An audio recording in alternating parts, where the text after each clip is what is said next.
America விதிச்ச 50% வரியை முறியடிச்சு India mass காட்டியிருக்குன்னா நம்ப முடியுதா? இது எப்படி சாத்தியமாச்சுன்னு தெரியுமா?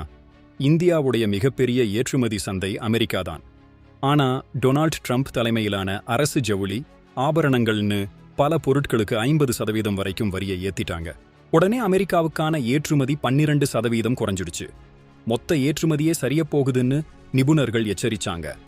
ஆனா எல்லோருடைய எதிர்பார்ப்பையும் முறியடிச்சு இந்தியா மொத்தமா 6.7% வளர்ச்சியை பதிவு செஞ்சு சாதனை படைச்சிருக்கு.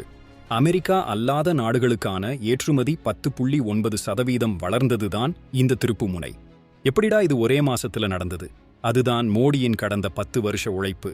ஒரே ஒரு மார்க்கெட்டை நம்பியிருக்க கூடாதுன்னு முடிவு பண்ணி உலகத் தலைவர்களோட மோடி போட்ட நட்பும் ஒப்பந்தங்களும் தான் காரணம். சீனா, ஐக்கிய அரபு அமீரகம், நெதர்லாந்துன்னு புது மார்க்கெட்டுகளை ஈஸியா பிடிச்சிருக்கோம். யுஏயோட போட்ட வர்த்தக ஒப்பந்தம் உடனடி பலன் கொடுத்திருக்கு. உலகமே மந்த நிலையில் இருந்தாலும் இந்தியா தன்னுடைய வர்த்தக அடித்தளத்தை வலுவா மாத்திட்டதை இது காட்டுது. இப்போ ஐரோப்பிய யூனியனோடையும் வர்த்தக ஒப்பந்தம் இறுதி கட்டத்துல இருக்கு. இது கையெழுத்தானா அமெரிக்க வரியால் வந்த இழப்பை இந்தியா நிரந்தரமா ஈடுகட்டிடும். ஒரே நாடு ஒரே சந்தைங்கிற ஆபத்திலிருந்து விடுபட்டு புது வியூகத்தோட இந்தியா முன்னாடி போகுது. இதுக்கு முழு காரணம் பலவரோட ராஜதந்திர உழைப்பு தான். இந்தியாவுடைய இந்த முயற்சி வெற்றி பெறுமா?